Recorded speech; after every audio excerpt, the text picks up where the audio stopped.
And also, car tracking devices could lower insurance rates for Alberta drivers. This is in Canada, and it's a PR piece. It's a promo piece, actually, when you read it.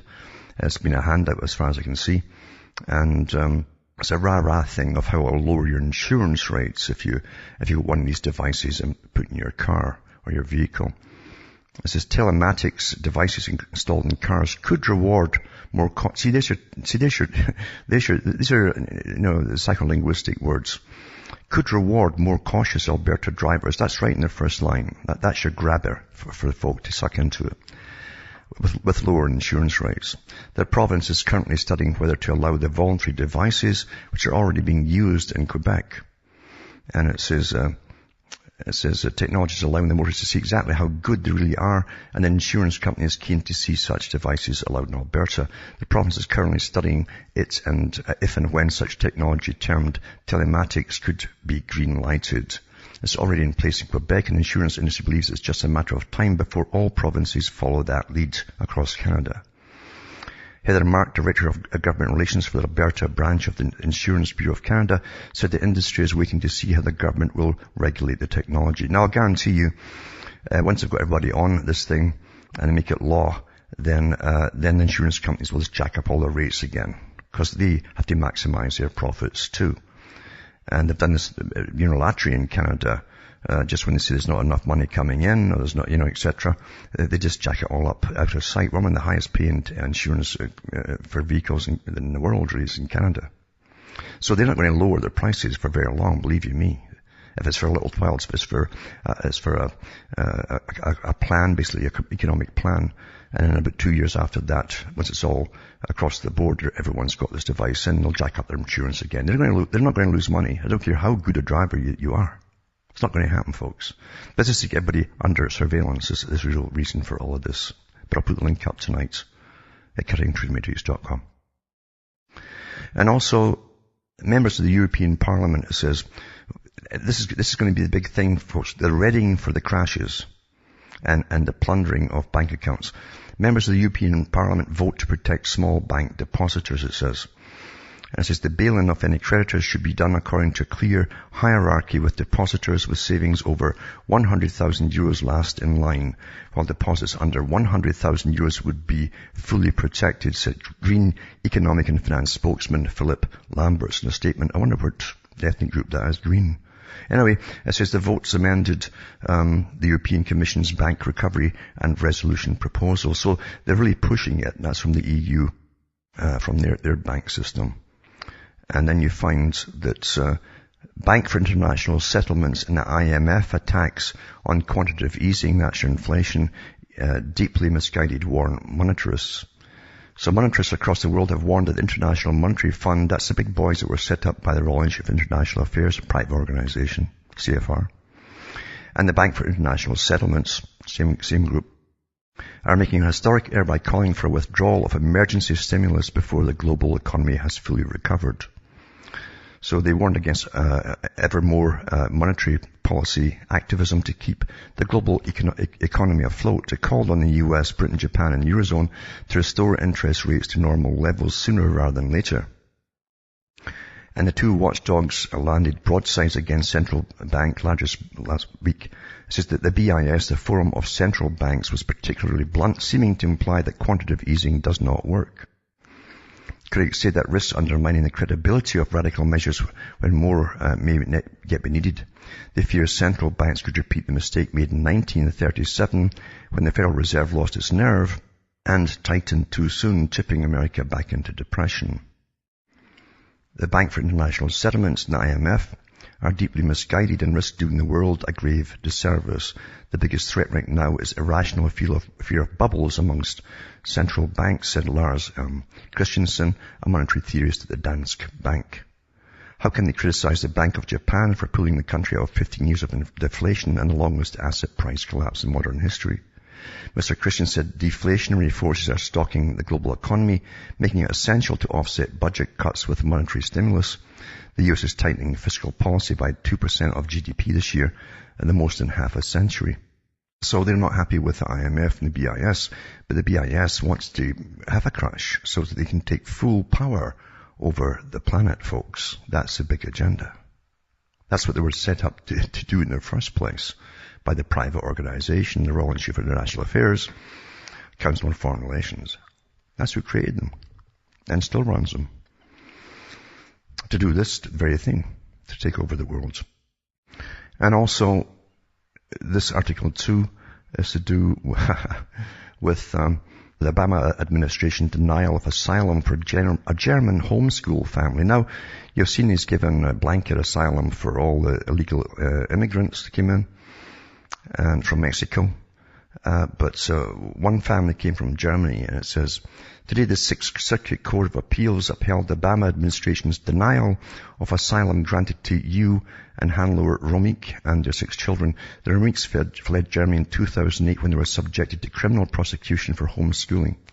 In Bissingen, district of Ludwigsburg, Baden-Württemberg, they faced exorbitant fines, forcible removal of their children, possible imprisonment, all for homeschooling their children. And they're Christian, unfortunately, in Germany. And Germany's not run by, I would say, Germans. The Supreme Court of Germany declared that the purpose of the German ban on homeschooling was to counteract the development of religious and philosophically motivated parallel societies. What a hypocrisy that is. What a hypocrisy.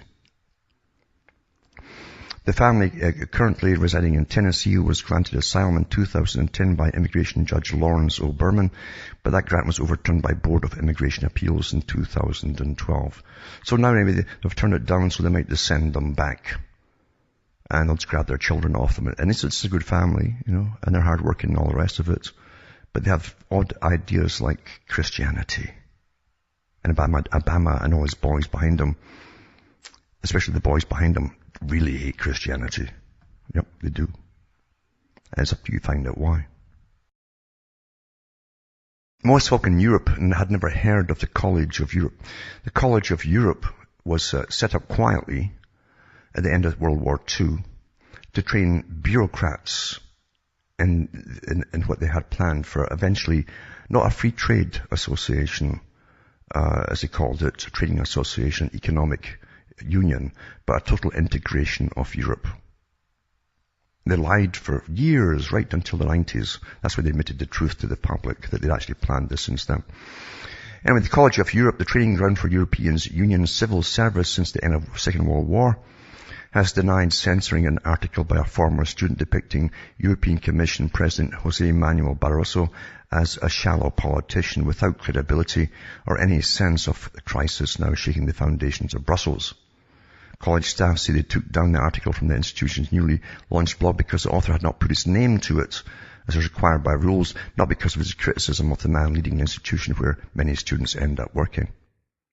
And it tells you who pens it, Alfonso Ricciardelli, who spent a year at the college's Bruges campaign in Belgium between 2008 and 2009. The piece's damning of Barroso's prediction made last week that European federalism was just a few years away. That means total integration. No, your sovereign countries' parliaments will be little provincial councils, which they almost are already, by the way.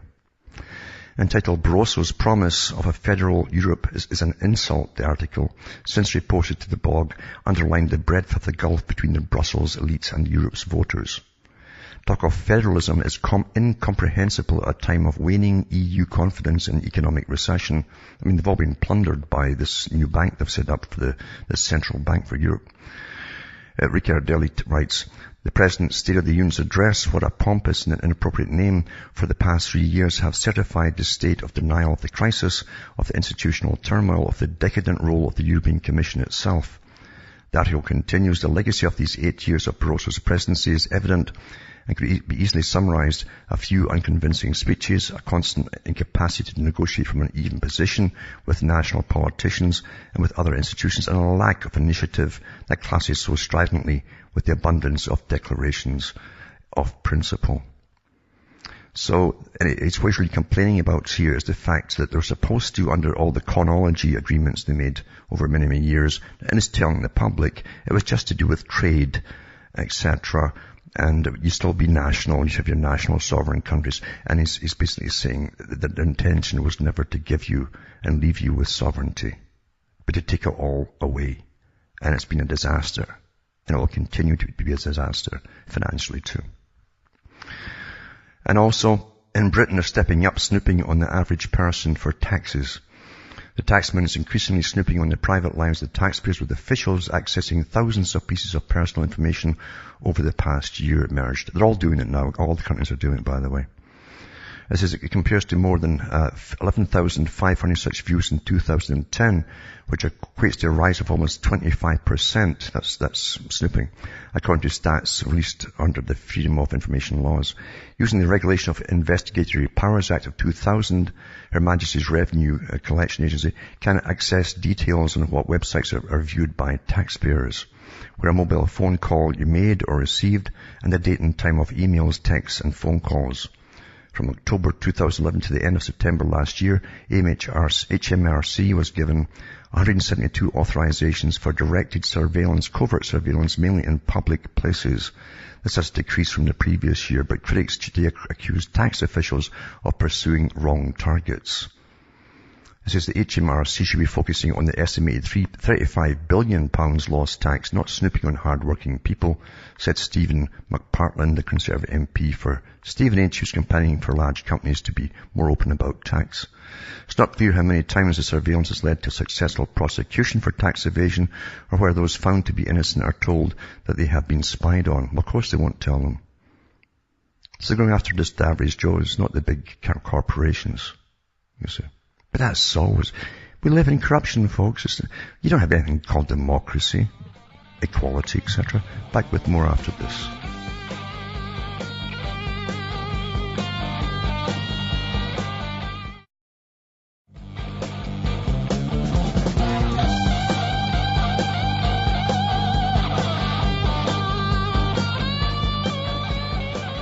Hi, folks. Right, cutting through the matrix, and Mark Carney is the governor of the Bank of Canada.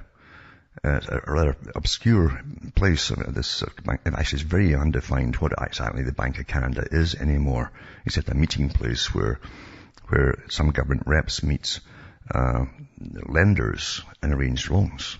That's really what it is today. Anyway, Mark Carney, the governor, he gave a long talk on Canada and the state of the finances in Canada, etc., and lots of upbeat talk with hoorays for this and hoorays for that and so on. Remember, in Canada too, before I get into this, it says, remember, I mentioned that when all the bailouts were happening in the US and elsewhere, there was just not a peep coming out of Canada, except that everything was fine in Canada. We weren't in the same mess as the US.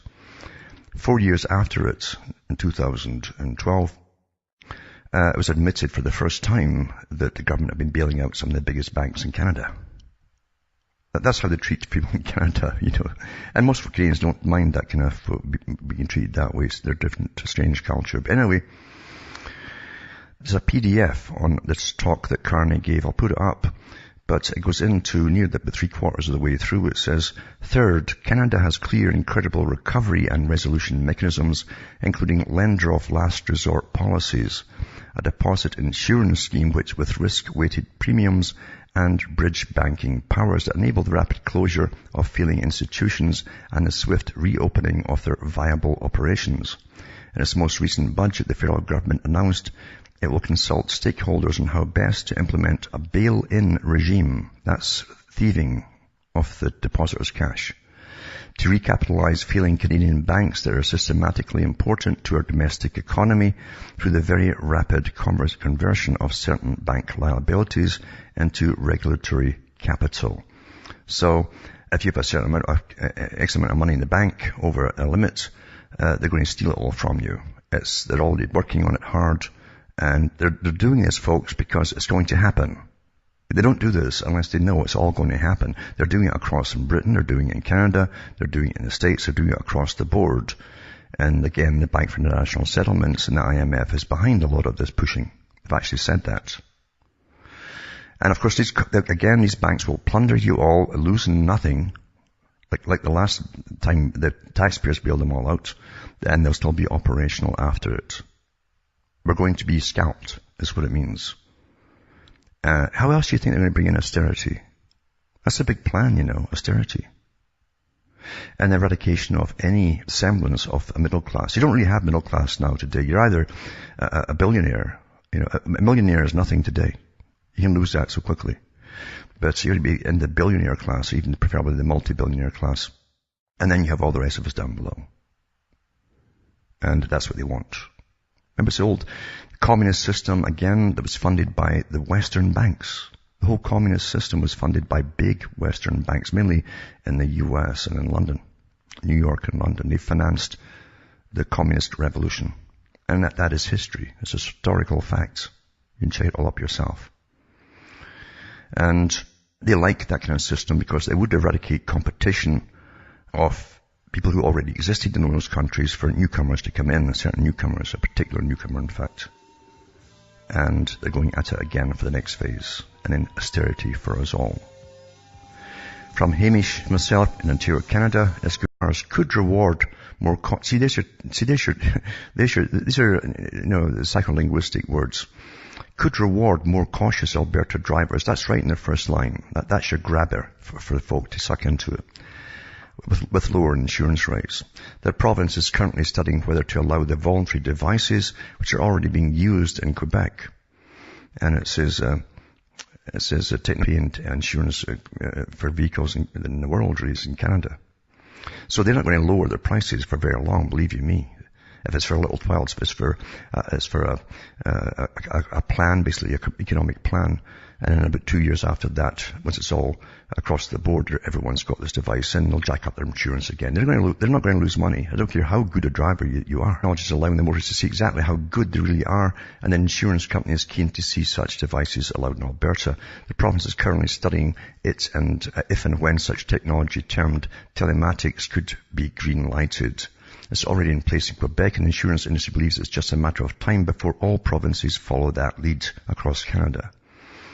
Heather Mark, Director of Government Relations for the Alberta branch of the Insurance Bureau of Canada, said the industry is waiting to see how the government will regulate the technology. Now, I'll guarantee you, once they've got everybody on this thing and make it law, then the insurance companies will just jack up all their rates again, because they have to maximize their profits too.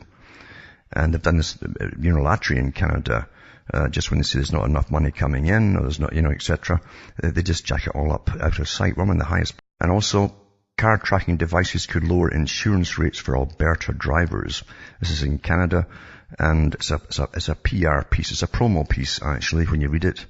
It's been a handout as far as I can see. And it's a rah-rah thing of how it will lower your insurance rates if you get one of these devices and put in your car or your vehicle. It says telematics devices installed in cars